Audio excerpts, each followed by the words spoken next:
We're only in the middle of Talk September. about John Stones, please, before Haaland, please. Please. John Stones first. What a goal from John Stones. What a goal. But then what about Erling Haaland? Yeah, nice 2 goals. Yeah. What's the question?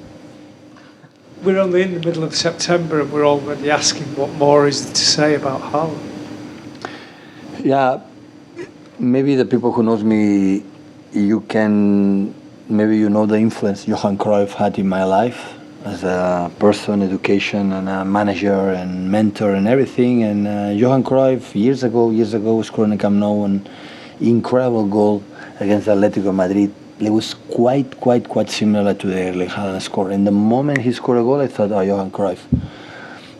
It was quite similar. So it was a really good one. And the assist from Joao is exceptional. Joao had the ability to do these kind of things. And after the simple things, loose balls, we work on that. So the simple things, every ball he has to make these kind of actions. I know he can do it, but football, this kind of action come alone. You cannot force it. And sometimes he do it quite often, but he's still young, have a key desire to improve, but make an incredible assist pass, and the finishing from Erling was exceptional. Sam, when you're ready, please. How do you analyse the game overall? Because obviously it was a good comeback, but not great before that. It was quite similar 2 years ago when we played against them in quarterfinals of the Champions League. To reach the first time to semi-finals, like Phil scored the last minute, and it was quite similar. We had a lot of problems to get our rhythm, and we were so passive in our transition, our movements to be aggressive, and we struggled. We were playing a wrong gear, and we are who we are. We can win or lose when we play the last 35 minutes, and when we realize, okay, we're 1-0 down, and of course the dynamic from Phil, Bernardo and Julian, they are good and give it another rhythm, and after you can lose, but this is who we are. And today we didn't play. And Champions League don't wait. Champions League don't forgive you. And they defend really well, like what happened 2 years ago. And hopefully we can learn the lesson for next Saturday at 12:30 against one of the toughest opponents we had in the last year's Wolves. And maybe it's going to help us when we go to Dortmund to play the second leg. Pep, you were really upset with the referee after the final whistle, and you got a yellow card. Can you explain? Yeah, well, first of all, well deserved it. I apologize to him, and I live in Italy, so I love that country. But I said to him, so all the game was conducted like fault, and minimum was fault against fault. And the last minutes is fault against Phil, and he didn't whistle. And after the action from Phil, I guess, well, it's a good yellow card. So that was the comment. So I'm sorry, and nothing happened.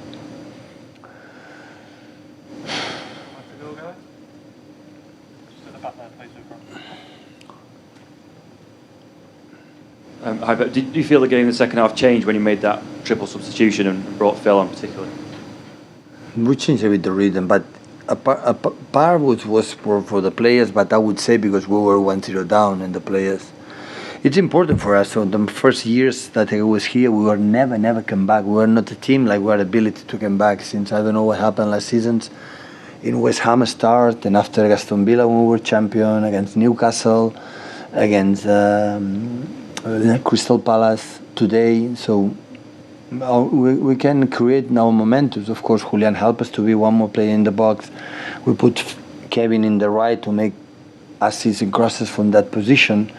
It was not easy to come back. They defend really well all 90 minutes. Like happened 2 years ago, it was quite similar. They defend the same. They defend the pocket really well with the Bellingham and Ozak, and it was difficult. But the problem was we didn't play with the right rhythm. Because after Sevilla, the people, it's already done. And I tried to tell them, it's not done, guys. Opponents are good. Guerrero is good. Sule and Hummels playing Bayern Munich. When you play in Bayern Munich, you have to be a really good player. And you have a good build-up. And Bellingham is an exceptional player. And Royce have experience. They don't lose the ball, and you are not in the right rhythm, you run. They didn't create much, but we were not in the right tempo. Because at the end, the first goal from John Stones, it would happen in the first half. John Stones doesn't shoot, make an extra pass. But in that moment, we are in the right rhythm. Rhythm means I go to you as like you will know it. And in that moment, John is in the rhythm and make an exceptional goal. And that's happened sometimes, a lot of games, sometimes maybe 7, 8 days. We had competition. We lost a little bit our pace, the rhythm, I don't know. But Champions League, you have to learn it. So we cannot play the 60, 65 minutes we played. We cannot. So we are a different team. It's not about win or lose. It's not. It's every single day. That's why we are here in this big club. You have to perform well. The perform well is go our principles, our who we are, do it better than we have done. It's a good lesson winning because we are in the perfect position. Apparently, all respect for Copenhagen. We had 6 points against the toughest opponent, so that is a good. So against Copenhagen, we have the chance to go through to the next round after World Cup and after focusing the Premier League. Hi Pep.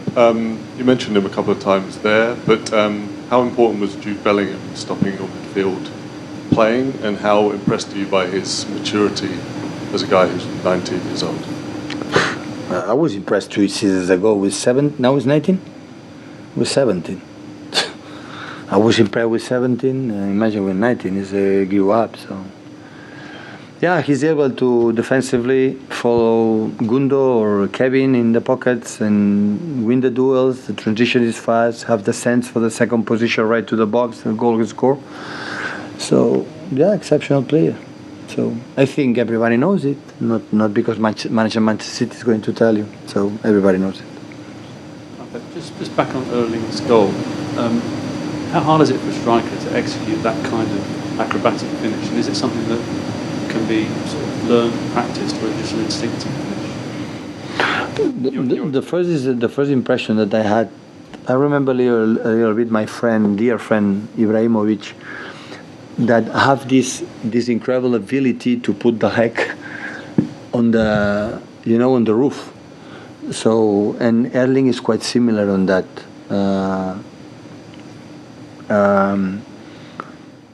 And I think it's his nature. He's elastic. He's flexible, and after had the ability to make the contact and put it in the net. So yeah, it's so because you see how it's so big. How if this flexibility, but he has. I think it's nature. It's his mom and dad give you this flexibility. Yeah, but not much. But because has ability to score goals like Julian. Julian both have a sense. Julian again had the chance. Always when he came, always had there the chance. And Erling the same. Today what happened. Thank you guys. Okay, guys. Good night.